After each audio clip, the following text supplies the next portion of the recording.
Good morning সকলকে। আমি স্বাধীনতা লাইভলি স্বাধীনতা ইউটিউব চ্যানেল এবং ফেসবুক পেজে সকলকে স্বাগত। তো আশা করি তোমরা সকলেই ভালো আছো আর আমিও ভালো আছি। এখন বাজে সকাল 9:30 আর এখন দিকে আমি ব্লগটি শুরু করছি। তো আজকে আমার সকালে রান্না হয়ে গেছে, মানে ভাত রান্না করেছি আজকে সকাল সকাল, কারণ সৌভিক বিতি এরা যাবে স্কুলে আর অনেকেই খাওয়া দাওয়া করে নিজের কাজ করবে, সেই জন্য ভাত আমার রান্না করা হয়ে গেছে। আর এখন আমি তৈরি করছি সৌভিকের স্কুলের জন্য টিফিন। সৌভিক তো এখন ক্লাস 1-এ উঠে গেছে, সেই জন্য ওর এখন 5টা ক্লাস হয়, মাঝে টিফিন টাইম আছে, সেই জন্য ওকে এখন টিফিন বানিয়ে দিতে হয়। আর সেই জন্যই আজকে আমি বানিয়ে দিচ্ছি ওকে ডিম ব্রেড। তো সৌভিক এসব পছন্দ করে না, পাস্তা চাউমিন এসব তো পছন্দই করে না, শুধু চানাচুর মুড়ি পছন্দ করে টিফিনে নিয়ে যেতে।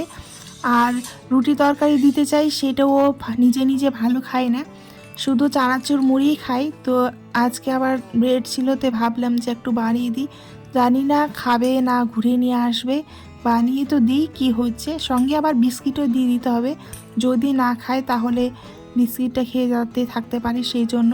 তো বন্ধুরা, তোমাদের দিকে কেমন ঠান্ডা পড়েছে, এখন কেমন বাতাস বইছে অবশ্যই কিন্তু কমেন্ট করে জানিও। আমাদের দিকে কিন্তু প্রচুর ঠান্ডা এখনও, কুয়াশা অনেকটাই কমে গেছে কিন্তু ঠান্ডাটা আছে, কারণ প্রচুর বাতাস বইছে, একদম কনকনে ঠান্ডা। আর এই সময়ে কিন্তু হাত পা ফাটে, গোড়ালি ফাটে, এইসব ফাটাগুলো এখনই হয়। তো সবাই কিন্তু শরীরের যত্ন নিও, আর আমিও তো অবশ্যই নেব শরীরের যত্ন। তবে কাজের ব্যস্ততা থাকলেও কিন্তু আমাদের অবশ্যই কিন্তু শরীরের যত্নটা নেওয়া উচিত, বিশেষ করে মেয়েদের। বিয়ের আগে আমরা মেয়েরা যেমন বাবার বাড়িতে রাজকন্যা হয়ে থাকতাম, সব সময় একদম ফিটফাট হয়ে থাকতাম, কিন্তু বিয়ের পর কর্মব্যস্ততার জন্য, সংসারের ব্যস্ততার জন্য আমরা এসব করে উঠতে পারি না। তবুও নিজেকে কিন্তু একটু সময় দেওয়া অবশ্যই প্রয়োজন, কারণ এসব চাকচিক্য দেখে কিন্তু ছেলেরা আমাদেরকে বিয়ে করেছে, তাই না? আর এখন যদি আমরা একদম না শরীরে যত্ন করি, নিজে না ফিটফাট থাকি, তাহলে কিন্তু ছেলেদের মন অন্য দিকে ঘুরে যাওয়ার সম্ভাবনা থাকে। আর ফিটফাট হয়ে থাকলে তো অবশ্যই নিজের মনটা একদম ভালো থাকে, ফুরফুরে থাকে, আনন্দে থাকে, তখন সব কিছুতেই ভালো লাগে। কোথাও ঘুরতে গেলাম, বেশ খুব তাড়াতাড়ি রেডি হয়ে যেতেও পারি, তাই না? আর এদিকে হাত পা ফাটা একদম বিশ্রী হয়ে আছে, তাহলে তো ভালো লাগবে না, তখন মনটা মনে হবে ইস একদম আমার হাত পা ফেটে গেছে, আমি কি করে ঘুরতে যাব, এরকম মনে হবে। সেই জন্য সময়ে থাকতেই সময়ের যত্ন করতে হবে, না হলে কিন্তু পরে পস্তাতে হবে। আর মানুষ তো আছেই, একদম যখন যেটা প্রয়োজন তখনই হচ্ছে তার মূল্য দিবে, পরে কিন্তু দিবে না। যেমন হচ্ছে শীত, এখন শীত এসছে, এখন রৌদ্রুর কত গুরুত্ব বলো তো।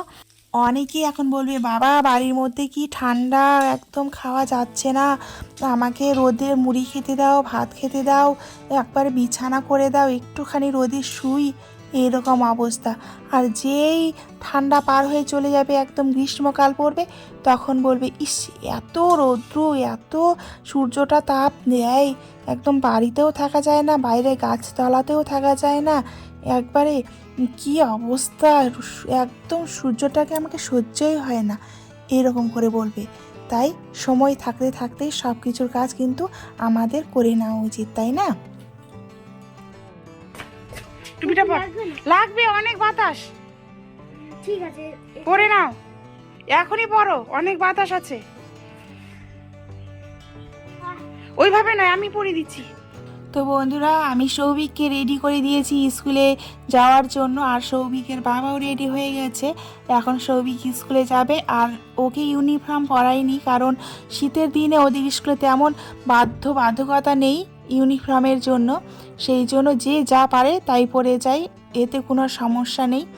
আর সৌভিক এই যে উঠে গেল সাইকেলে, এখন সাইকেলে করে স্কুলে চলে যাবে, আর আমি এখন দোকানে বসে থাকবো। তো বন্ধুরা, আমার ভিডিওর একটুখানি অংশ যদি তোমাদের ভালো লেগে থাকে তাহলে অবশ্যই কিন্তু লাইক দিবে। আর যে সকল বন্ধুরা এখন আমার চ্যানেলটিকে সাবস্ক্রাইব করোনি, তারা অবশ্যই চ্যানেলটিকে সাবস্ক্রাইব করে রাখবে। আর যে সকল বন্ধুরা এখনও আমার ফেসবুক পেজটিকে ফলো করনি তারা অবশ্যই কিন্তু ফলো করে রাখবে। তো বন্ধুরা এখন হয়ে গেছে সন্ধে, আর সন্ধেতে আমি বানাবো চিতই পিঠা। সেই জন্য গরম জল বসিয়ে দিয়েছি, আর গরম জলে লবণ দিয়ে দিলাম। আর জলটা বেশি গরম হয়ে গেছে, সেই জন্য ঘুটনি দিয়ে ঘেটে ঘেটে তাড়াতাড়ি ঠান্ডা করছিলাম, যাতে তাড়াতাড়ি ঠান্ডা হয়, সেই জন্য বাষ্পটা যাতে উড়ে যায় তাড়াতাড়ি, সেই জন্য, আর লবণটাও যাতে মিশিয়ে যায়। তো বারবার এইভাবে দেখছি, পরিমাণ মতো যদি গরম না হয়, ঠিক মতো যদি গরম না হয়, তাহলে আটা দিলে সেই আটাটা কিন্তু সিদ্ধ হয়ে যেতে পারে, আর তখন চিতই পিঠাটা ভালো হবে না, সেই জন্য এই পরীক্ষাটা করে নিচ্ছি। তো ফার্স্ট টাইম আমি গ্যাসের উনানে আর কড়াইয়ে চিতই পিঠে ভাজবো, জানি না কেমন হবে, ভালো হবে না হবে না।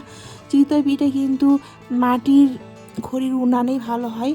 তো খেতে ইচ্ছে করছে, তো যাই হোক বানিয়ে দেখি কেমন হচ্ছে।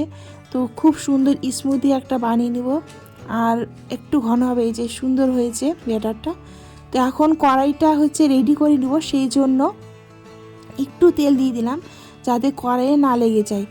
আর এইভাবে নয়, তেলটা দিয়ে ভালোভাবে তাতিয়ে নিয়ে এখন এর মধ্যে দিয়ে দেবো একটু জল। জল দিলে এই তেলটা উঠে যাবে, আর কড়াইয়ে হচ্ছে লেগে যাবে না পিঠাটা, সেই জন্য। আর তারপর জল দিয়ে দিলাম, দেখলে দেওয়ার পর আমি সুন্দর করে মুছে নিচ্ছি, নিয়ে এখন দিয়ে দিলাম চিতই পিঠা।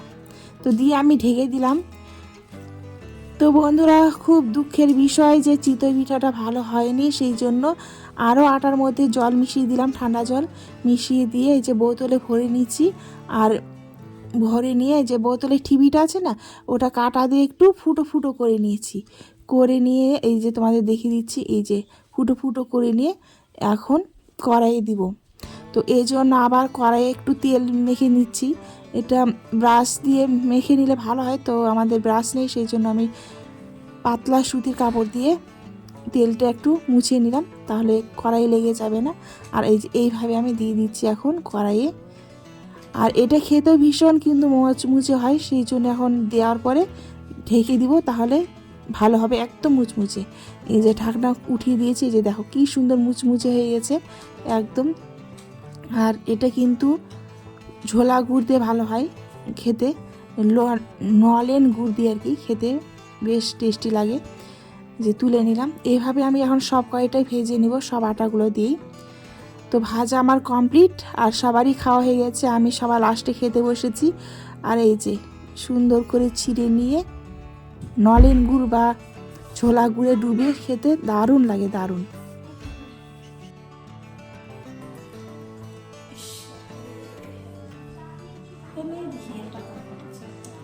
কঠিন ঠান্ডা